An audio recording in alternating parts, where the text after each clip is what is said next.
To like the video, share your thoughts in the comments, and subscribe to stay updated with our latest stories. The old chenille robe, the faded blue one with the slightly frayed cuffs, was my Saturday morning uniform. It had seen better decades. Much like the woman wearing it, I sometimes joke to myself. I was Eleanor, by the way, 57 years young, a retired librarian, and quite content with my quiet life in a neighborhood where the loudest things were usually the chirping sparrows or the distant hum of Mr. Henderson's lawnmower.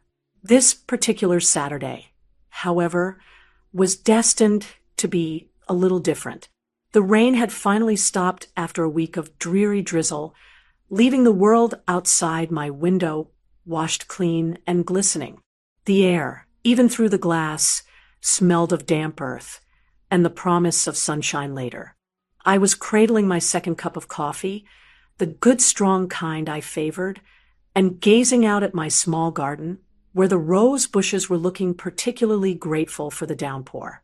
Drops of water clung to the petals like tiny diamonds. It was peaceful, the kind of peace you earn after years of hustle and bustle, a quiet hum that settles into your bones. I was just debating whether to tackle the crossword puzzle or finally start that new historical novel when I heard it, a soft, hesitant knock on my front door. Now, that was unusual. I wasn't expecting anyone. My daughter, Sarah, lived 2 states away, and my few local friends usually called first. Solicitors rarely bothered with our cul-de-sac, and deliveries were typically left on the porch. I padded softly through the living room, the worn floral carpet familiar beneath my slippers. The grandfather clock in the hall ticked its steady rhythm, a sound as much a part of the house as the scent of old books and lemon polish. Another knock, a little firmer this time, but still gentle. I peeked through the peephole. Standing on my porch was Arthur Jenkins, my neighbor from across the street. Arthur. He'd lived there for, going on 30 years, same as me. We'd always exchanged pleasantries, of course. Waves while getting the mail, a quick good morning if we were both out with the trash cans. But that was the extent of it. He was a quiet man, kept to himself mostly, especially since his wife, Martha, passed away a couple of years ago. He looked a little rumpled, not untidy, just not his usual put-together self. His gray hair, usually neatly combed, was slightly windswept, and he clutched a small, oddly shaped bundle wrapped in a dish towel. My curiosity, a trait I'd never quite managed to retire along with my library card stamp, got the better of me. I undid the chain and opened the door, pulling my robe a little tighter around me, more out of habit than any real concern. "Arthur," I said, trying to sound welcoming, though surprise was probably evident in my voice. "Good morning. Is everything all right?" He blinked, as if surprised to see me too, or perhaps just surprised to find himself standing there. His eyes, a pale, watery blue, seemed to hold a hint of something I couldn't quite decipher. Nervousness, maybe, or was it sadness? "Eleanor," he began, his voice a bit gravelly, like he hadn't used it much that morning. "I do apologize for disturbing you, especially so early. And, well, you're in your robe." He gestured vaguely, a slight flush rising on his cheeks. I offered a small smile. "Not at all, Arthur. Saturday mornings are robe mornings in this house. Come in, please. You look like you could use a cup of coffee." It was an impulsive offer. I wasn't usually one for impromptu guests, but something about his demeanor, that vulnerable look in his eyes, tugged at me. He hesitated for a moment, his gaze flicking past me into the hallway, then back to my face. That's very kind of you, Eleanor. Thank you. I wouldn't want to impose." "Nonsense," I said, stepping back to widen the doorway. "It's no imposition at all. The coffee's fresh." He shuffled in, bringing with him the scent of damp wool, and something else, something faintly sweet and earthy. He stood a little awkwardly in the small foyer, still holding his bundled parcel. "Please, have a seat in the living room," I said, gesturing towards the archway. "I'll just grab another mug." In the kitchen, as I reached for my favorite hand-painted mug, the one with the cheerful sunflowers, I wondered what this was all about. Arthur Jenkins, on my doorstep, clutching a mystery bundle. It wasn't like him, not at all. My mind raced through the possibilities. Was he ill? Did he need help with something? Martha's passing had hit him hard. We all knew that. He'd become even more reclusive afterwards. I poured the steaming coffee, the rich aroma filling my small kitchen, a comforting, everyday scent in a situation that was starting to feel anything. But I added a little milk to his, remembering vaguely that Martha used to take it that way. It was a small guess, hopeful gesture. When I returned to the living room, he was perched on the edge of my sofa, the one with the slightly faded chintz pattern, looking as though he might bolt at any moment. The dish towel-wrapped bundle sat on his lap, undisturbed. The morning light, now a little stronger, filtered through the lace curtains, casting soft patterns on the rug. He took the mug I offered, his hand trembling slightly. "Thank you, Eleanor. This is very good." He took a sip, his eyes closing for a brief moment, as if savoring the warmth. "You always were a good neighbor." I settled into my armchair opposite him, the one I usually curled up in with a book. "So, Arthur," I began gently, "what brings you over this morning? Is everything okay?" He looked down at the bundle in his lap, his fingers tracing the faded pattern on the old cotton dish towel. It was a pale yellow with little embroidered chicks, the kind of thing you'd find in a church bazaar. It looked old, cherished. "Well, yes and no," he said slowly, his gaze still fixed on the towel. I was doing a bit of clearing out. Martha's things. It's taken me a while to get to some of it." His voice caught on her name, just for a second, but it was enough. My heart went out to him. Grief is a long road, and everyone walks it at their own pace. "I understand," I said softly. "Take all the time you need. Arthur, there's no rush with these things." He nodded, still not looking at me. She had so many collections, little things, things that mattered to her. He finally lifted his eyes, and they were filled with a profound sadness, but also a kind of hesitant hope. "And I found something I think Martha would have wanted you to have it." Me? I was taken aback. Martha and I were friendly, yes, in that neighborly way. We chatted over the fence about our gardens, exchanged Christmas cards, occasionally lamented the state of the town council. But we weren't close confidants. What could she possibly have wanted me to have? The curiosity I'd felt earlier returned, stronger now, mixed with a growing sense of something else, a kind of tender anticipation. The air in the room seemed to still, the ticking of the grandfather clock growing louder in the silence, marking the seconds as Arthur prepared to unveil his little mystery. The slight tremor in his hands as he began to slowly, carefully unfold the corners of the dish towel told me that whatever lay beneath, it was precious to him, and for some reason, he thought it might become precious to me too. The unexpectedness of it all, the quiet intimacy of this moment with a man I barely knew, here in my living room on a Saturday morning, me in my old robe, him with his carefully wrapped secret. It all felt rather significant, as if a small, unseen door was creaking open. Arthur's fingers, gnarled a little with age, but surprisingly gentle, fumbled slightly with the last fold of the faded yellow dish towel. He took a deep breath, a small, shaky sound in the quiet room. And then he revealed what was inside. It was a plant, a small, rather unassuming succulent, nestled in a simple terracotta pot. Its leaves were a dusty green, tinged with a soft purple at the edges, and they spiraled outwards in a pattern that was surprisingly intricate if you looked closely. It wasn't a showy plant, not like my vibrant roses or the flamboyant hibiscus I bathed through the winters. This was a quiet, sturdy little thing. For a moment, I just looked at it, a little perplexed. A plant? This was the treasure Martha wanted me to have. Arthur watched my face, his own expression a mixture of anxiety and hope. "It's a Haworthia," he said, his voice barely above a whisper. "Martha, she loved these.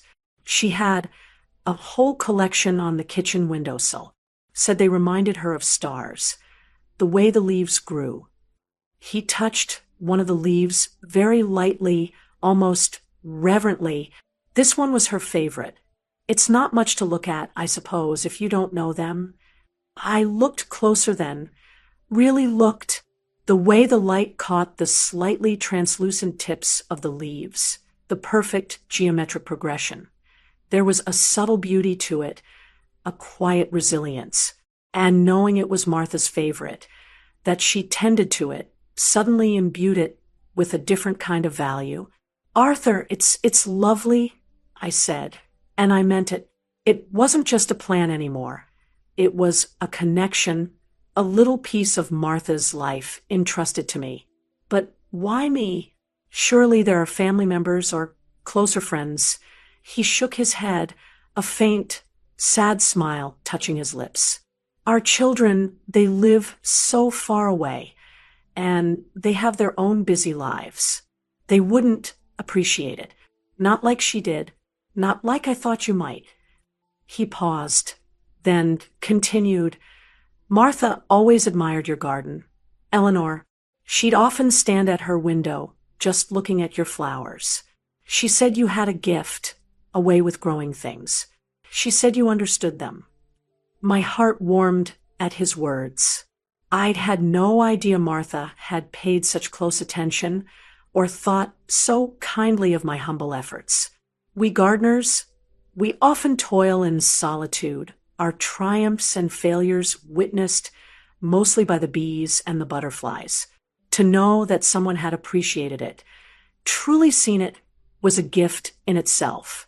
"She once told me," Arthur went on, his voice gaining a little strength, "that if anything ever happened to her, she'd want her special plants to go to someone who would talk to them. She used to talk to hers, you know? I'd hear her muttering away in the kitchen, telling them about her day." A chuckle escaped him, a rusty sound, but genuine. I smiled back. I've been known to have a chat with my roses now and then, I admitted, mostly scolding the aphids, but still, this seemed to please him. "I knew it," he said, nodding. "I just had a feeling. Martha was a good judge of character."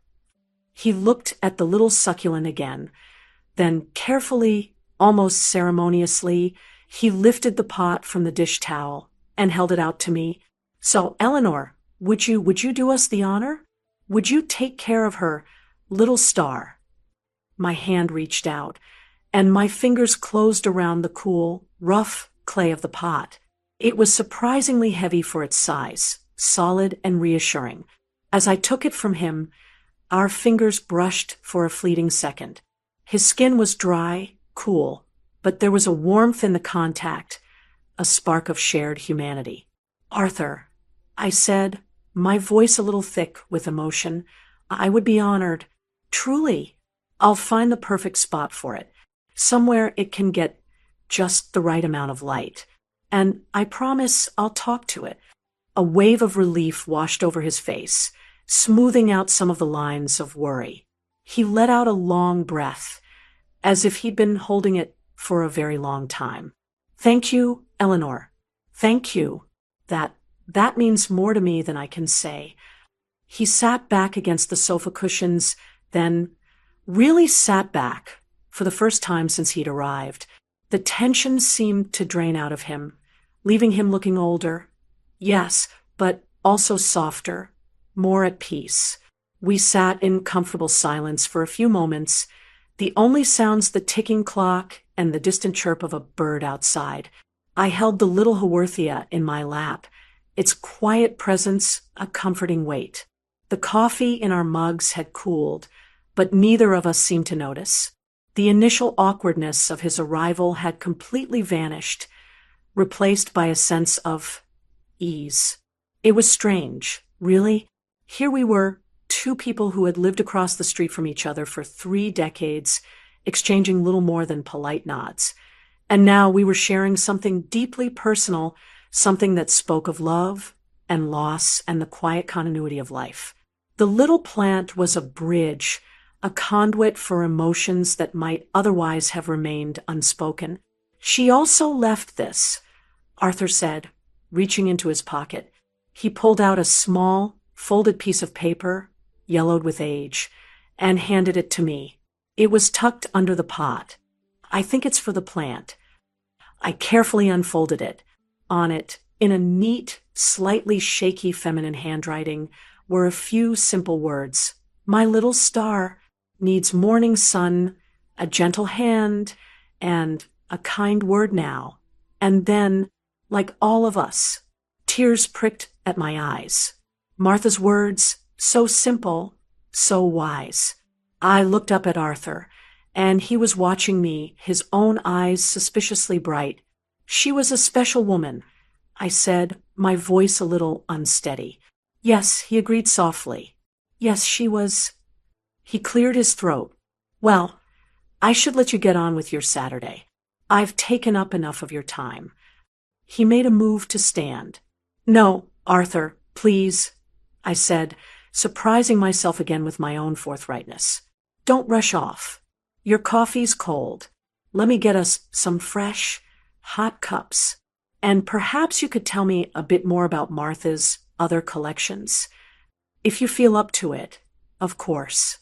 I wanted to keep him there a little longer, to nurture this fragile, unexpected connection that had bloomed in my living room as unexpectedly as a desert flower after a rare rain. He looked at me, a flicker of surprise in his pale blue eyes, then a slow smile spread across his face. It was a lovely smile, one I hadn't seen before. It reached his eyes, crinkling the corners, and for a moment he looked years younger, the shadow of his grief lifting just a little. I'd like that very much, Eleanor, he said. I'd like that very much indeed. And so, on that ordinary Saturday morning, with me still in my old chenille robe, an extraordinary thing began to happen. A neighbor I'd only known from a distance became a friend, and a little star-shaped succulent became a symbol of a connection I hadn't realized how much I'd been missing. The quiet hum of my life was still there, but it was joined by a new, gentle melody. As I poured fresh coffee, the aroma mingling with the scent of the rain-washed air filtering through the slightly open window, a comfortable quiet settled between us again. It wasn't an empty silence, though. It was filled with unspoken things, with the gentle weight of shared understanding. Arthur seemed more relaxed now, his shoulders not quite so hunched, his gaze softer as he looked around my living room. His eyes lingered on the bookshelves that lined one entire wall, crammed with books of every shape and size. Martha would have loved your books, he said, his voice still a little gravelly but warmer now. She was a great reader. Mysteries mostly, and biographies. She always said you could learn so much about living from other people's lives. I quite agree, I replied, handing him his steaming mug. That's why I became a librarian, I suppose. So many stories, so many lives, all waiting to be discovered.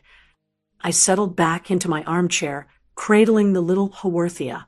I'd placed it on the small table beside me, where the morning sun, now breaking decisively through the clouds, could touch its leaves. Did she have a favorite author? Arthur's brow furrowed in thought.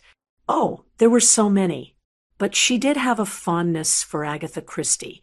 We used to watch the adaptations on television together. She'd always guess who the murderer was long before the end. Drove me mad sometimes, he added, a soft chuckle escaping him. I laughed too, a woman of sharp intellect. Then, oh, yes, he said, a proud smile touching his lips. Sharp as a tack, my Martha. She kept me on my toes, that's for sure. He took a slow sip of his coffee. It's the quiet I'm still not used to, he confessed, his gaze drifting towards the window. The house feels so empty. We weren't big talkers, not all the time, but there was always her presence. The sound of her humming in the kitchen, or the click of her knitting needles in the evening. I nodded, understanding completely. I'd felt that same echoing silence after my own husband, Robert, passed away 10 years prior. Even though we'd had our share of quiet moments, his absence had created a void that took years to stop aching quite so sharply. The silence can be deafening, can it? I said softly, it's like the house forgets how to breathe properly for a while.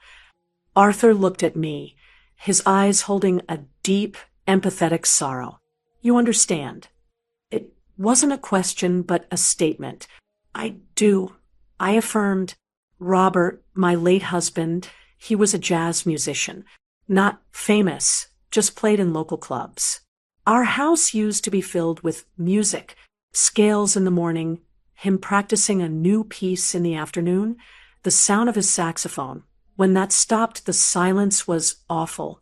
It took me a long time to find a new rhythm for the house, for myself.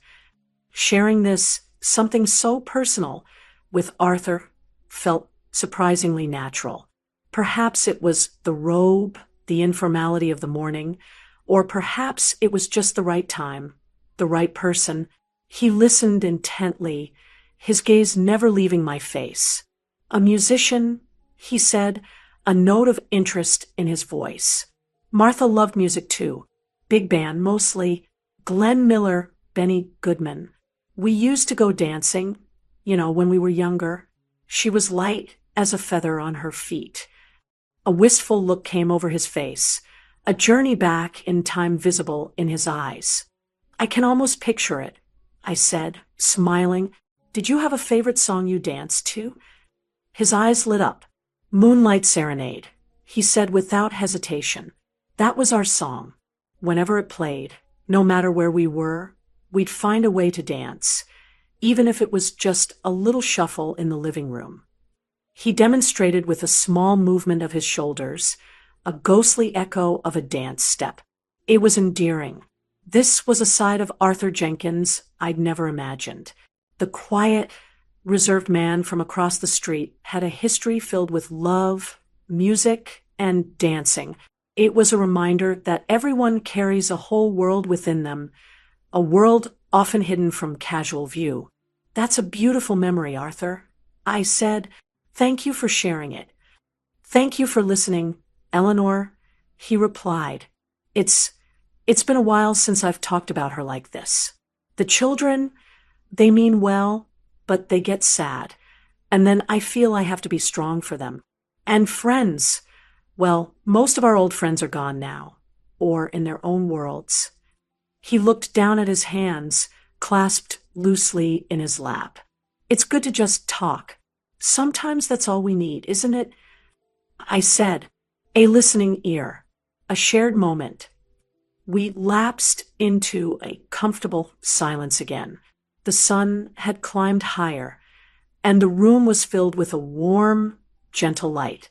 The little Haworthia seemed to glow on the table. I found myself tracing the rim of my coffee mug, thinking about the unexpected turns life can take. Just an hour ago, I'd been contemplating a quiet Saturday of solitude. Now, my living room felt different, fuller. It wasn't just me and the ticking clock anymore. There was a shared warmth, a nascent friendship. Her other collections, I prompted gently, remembering his earlier words. You said she had others. Arthur's face brightened a little. Oh, yes, she did. Nothing valuable, mind you, not in monetary terms, but precious to her. She collected thimbles from all the places we ever visited and places friends went. She had a whole display case full of them, each one with a tiny story. Thimbles, I exclaimed. How charming. My grandmother used to collect them too. I always loved looking at the tiny pictures on them. Did she? Arthur leaned forward slightly, a new spark of connection. Martha would have liked that. She also collected, well, this is a bit silly, perhaps she collected unusual buttons. She had jars of them. She'd say every button had a history, a garment it once belonged to, an occasion it had witnessed. That's not silly at all, I said. It's wonderfully imaginative. It's like seeing the poetry in everyday things. He nodded, pleased. Poetry in everyday things. Yes, that's a good way to put it. Martha would have liked that phrase too. He paused. Then a hesitant look crossed his face. I was wondering, Eleanor, I know this is asking a lot after I've already imposed on your morning, but some of her button jars, they're just sitting there. I don't know what to do with them. The children wouldn't want them. Would you perhaps like to see them sometime? Maybe you could even, I don't know, find a use for some of them? If you're crafty at all. His request hung in the air. It was more than just about buttons, I knew. It was an invitation to step further into his world, to share more of Martha's legacy, and perhaps to help him navigate this new, lonelier chapter of his life. It was also an opportunity for me, a chance to deepen this unexpected connection. My own life, while peaceful, had its quiet stretches, moments where I missed the easy companionship Robert had provided. Arthur, I said, a warm smile spreading across my face. I would be delighted to see Martha's button collection. And yes, I do dabble in a bit of crafting now. And then, perhaps we could even think of a little project to do with them, something to honor her memory. His relief was palpable. Oh, Eleanor, that would be wonderful, truly wonderful. He drained his coffee cup and set it carefully on the coaster. I feel lighter, he said, almost to himself, just talking about her, sharing these things. It's like opening a window in a stuffy room.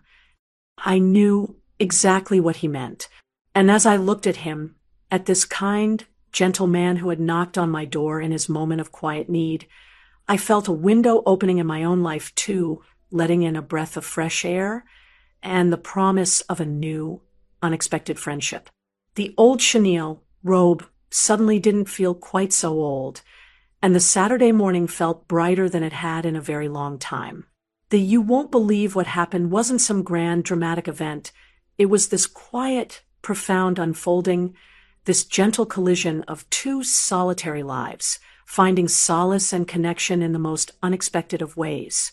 The rest of that Saturday unfolded with a gentle rhythm that was new and yet felt entirely natural.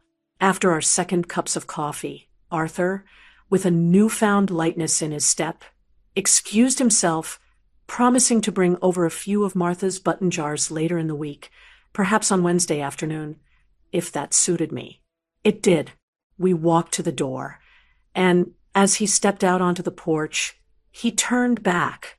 Eleanor, he said, his pale blue eyes sincere, thank you for the coffee, for listening, for everything.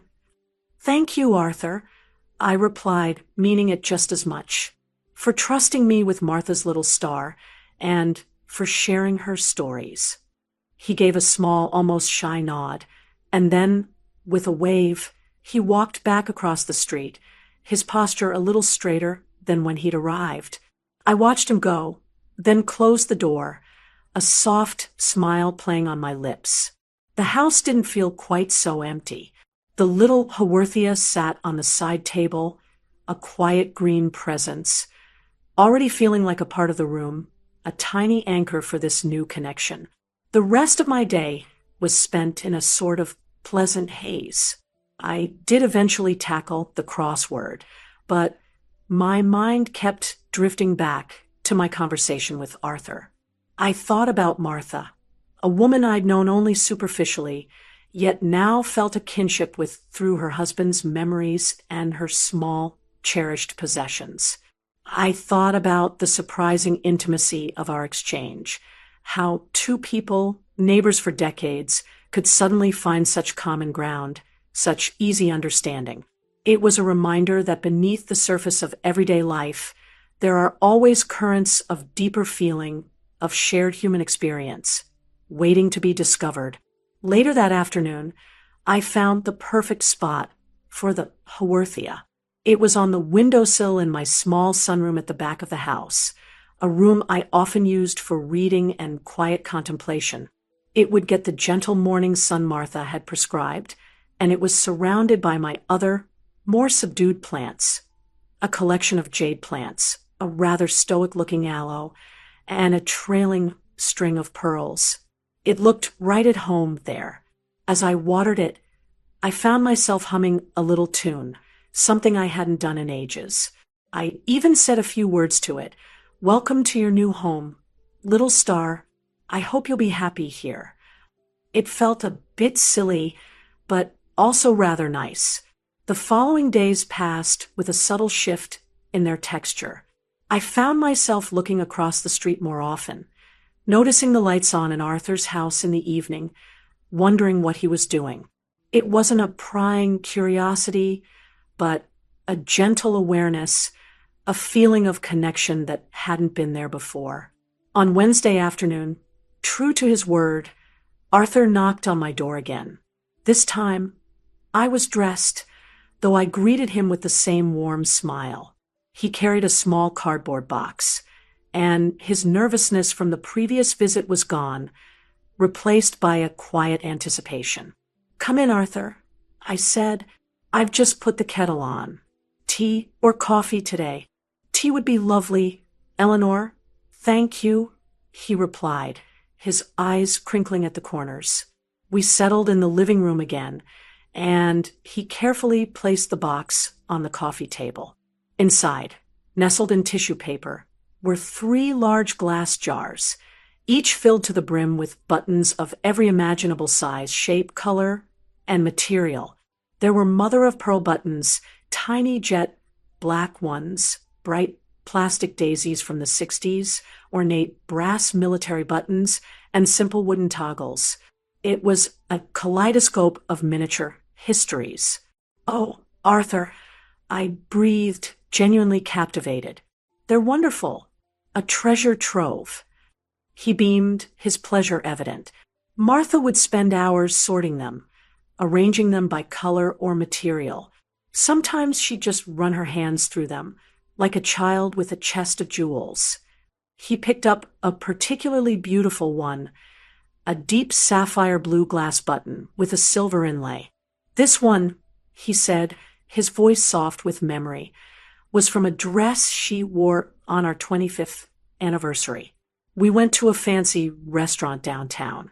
She looked so beautiful that night." His eyes misted over for a moment, but he blinked it away, offering me a gentle smile. "She kept everything." We spent the next hour looking through the buttons, Arthur sharing little anecdotes connected to some of them, me marveling at the variety and artistry. It wasn't just about the buttons. It was about the stories they held, the life they represented. It was a way for Arthur to share Martha, to keep her memory alive, not just in his heart, but with someone else who could appreciate her quiet passions. As we sifted through the colorful array, I felt a deep sense of privilege. He was entrusting me with these small, intimate pieces of his past, of his love story. It was a profoundly emotional experience, not in a dramatic, tearful way, but in a quiet, deeply resonant manner. There was a mutual respect that flowed between us, an understanding that transcended the ordinary neighborly acquaintance. I found myself learning so much about him, about Martha, about the enduring power of love and memory. You know, Arthur, I said, picking up a handful of small, mismatched floral buttons, I have an idea. I have an old plain quilted throw. It's a bit boring, actually.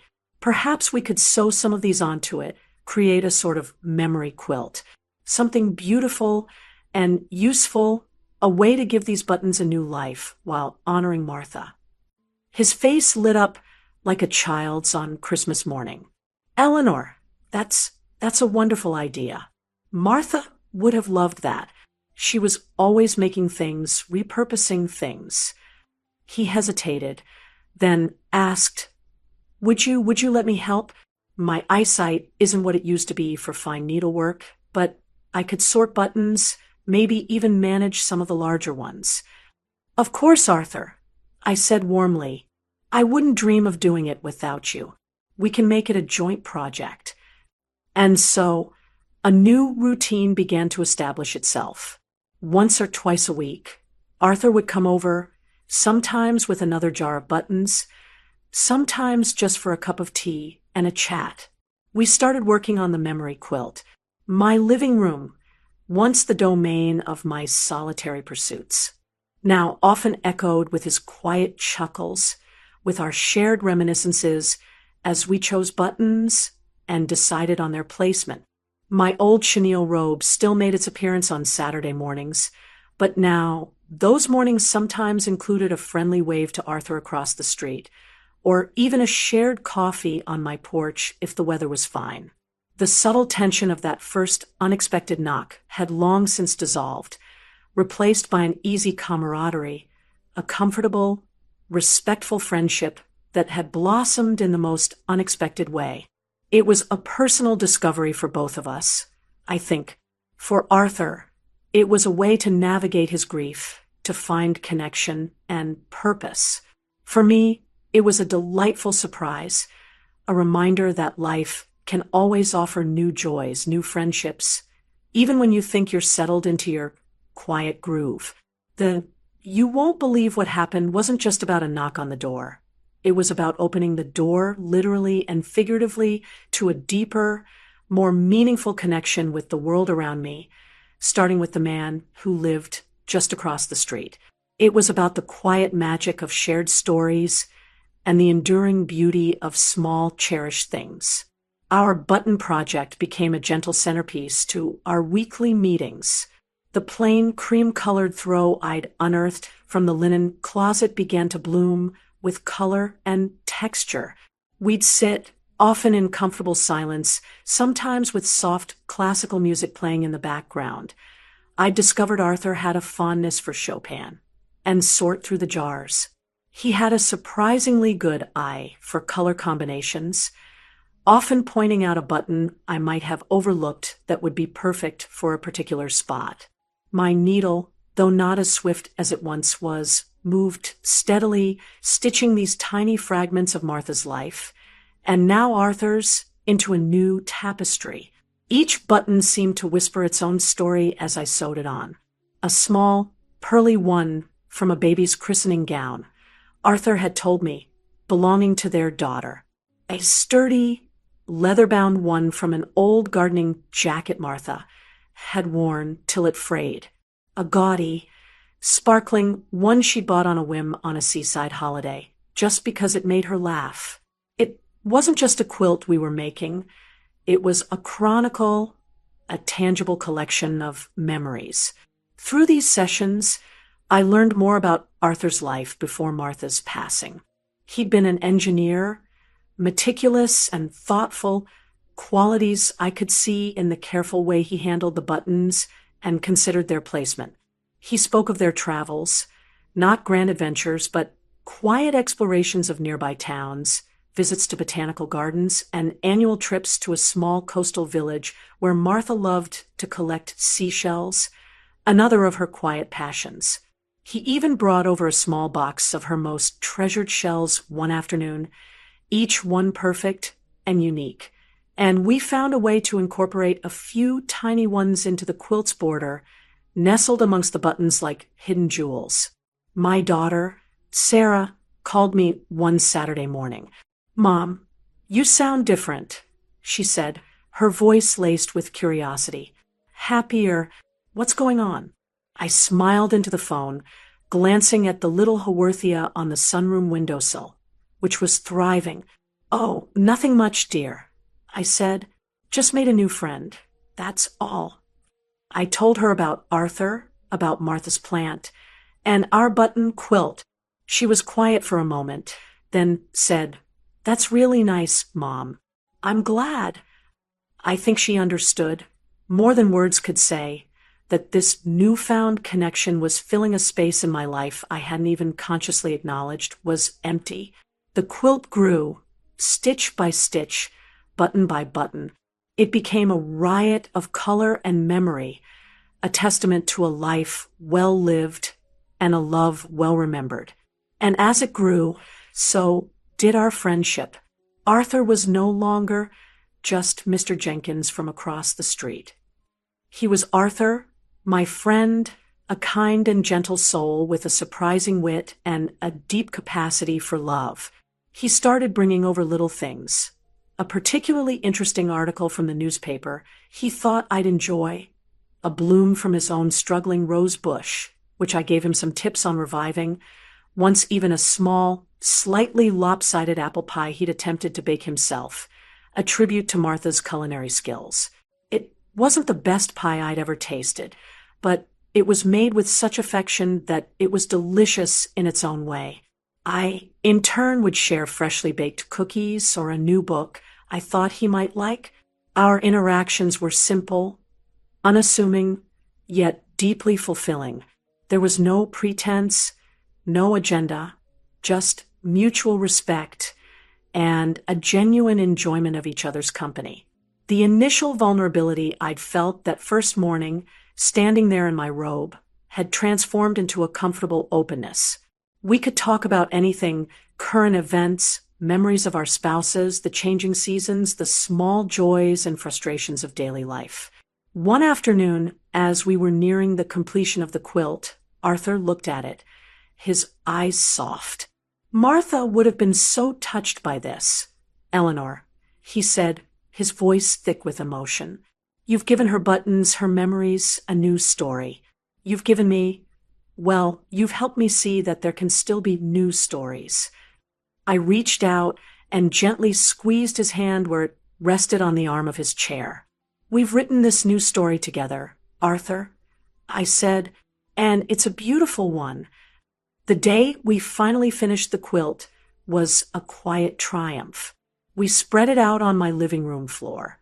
It was magnificent, a vibrant, tactile history. Every inch of it spoke of love, of care, of shared moments. Arthur just stared at it for a long time, a slow smile spreading across his face. "It's more beautiful than I ever imagined," he whispered. "We decided it should live on the old wooden chest in my hallway, where it could be seen and appreciated, a welcoming splash of color and warmth." The first time I saw Arthur glance at it, as he was leaving, a look of quiet pride and gratitude on his face, my heart felt full. My life hadn't been overturned by that knock on the door. Instead, it had been enriched, deepened. The solitude I had once cherished hadn't been diminished, but it was now complemented by a meaningful connection that brought unexpected joy and a renewed sense of purpose. I still wore my old chenille robe on Saturday mornings, still enjoyed my coffee and the quiet contemplation of my garden. But now there was an added layer of warmth, a sense of anticipation for the small, shared moments that had become such a precious part of